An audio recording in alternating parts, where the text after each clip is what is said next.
ഈ ഡ്രൈവ് എങ്ങോട്ടാ പോകുന്നതെന്നല്ലേ? Long weekend ആയതുകൊണ്ടേ നമ്മൾ 3 ഫാമിലി ചേർന്ന് ഒരു ഫാം സ്റ്റേ ബുക്ക് ചെയ്തായിരുന്നു കേട്ടോ, ഒമാൻ്റെ ബോർഡറിലായിട്ട്. അപ്പോൾ അങ്ങോട്ടേക്കാണ് ഈ യാത്ര. അപ്പോൾ ഇതാണ് നമ്മളുടെ വില്ല. ഒരു 3 ബെഡ്റൂമും കിച്ചൺ, ലിവിങ് റൂം, പൂള്, കുട്ടികൾക്ക് കളിക്കാനുള്ള എല്ലാ സൗകര്യങ്ങളായിട്ടുള്ള ഒരു അടിപൊളി വില്ല. അപ്പോൾ നമുക്ക് നോക്കിയാലോ റൂം.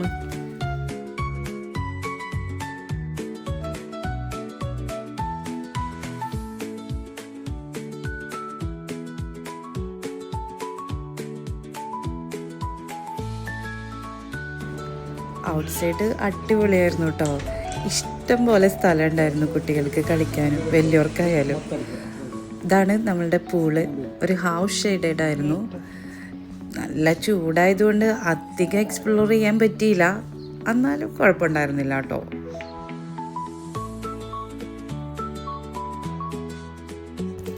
ഈ വില്ലയിൽ എനിക്ക് ഏറ്റവും ഇഷ്ടപ്പെട്ടത് ഇവിടുത്തെ കിച്ചണായിരുന്നു കേട്ടോ. കിച്ചനും ലിവിങ് റൂമും സൂപ്പറായിരുന്നു.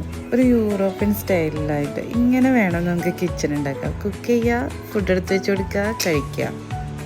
ഇന്നത്തെയും പോലെ തന്നെ നമ്മൾ തന്നെയാണ് ഈ പ്രാവശ്യം ആദ്യം തന്നെ ആ വില്ലയിലെത്തിയത്. എവിടെ പോയാലും നമ്മളായിരിക്കും ആദ്യം എത്തുന്നത്.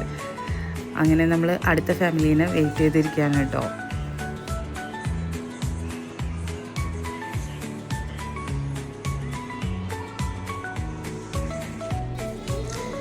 എൻ്റെ മോള് അവളുടെ ഫ്രണ്ടിനെയും കാത്ത് നിൽക്കാണേ. ഇത് വന്നിട്ടുണ്ട് അവർ കേട്ടോ. ഇതാണ് സെക്കൻഡ് ഫാമിലി.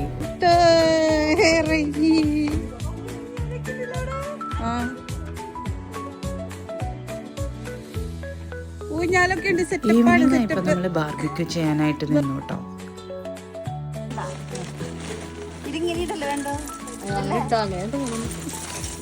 അത് മതിയോ? അതല്ലോ ഇനിയുണ്ടോ? ഇത് കുറച്ചരിയുള്ളൂ.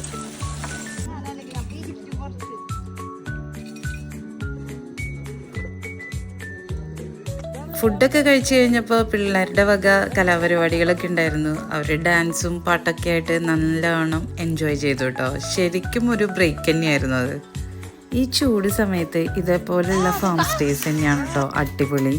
ഇങ്ങനെ ഒത്തുകൂടുമ്പോൾ നമുക്ക് നമ്മുടെ വീട്ടിൽ എന്തെങ്കിലും വലിയ ആഘോഷങ്ങളൊക്കെ വരുമ്പോൾ തറവാട്ടിൽ ഒത്തുകൂടുന്നൊരു ഫീലാണ് കേട്ടോ.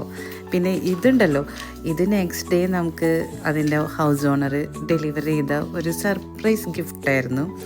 അടിപൊളി മൊജിറ്റോസ് ആയിരുന്നു. അപ്പോൾ താങ്ക്സ് ഫോർ വാച്ചിങ്. എല്ലാവർക്കും ശുഭദിനം.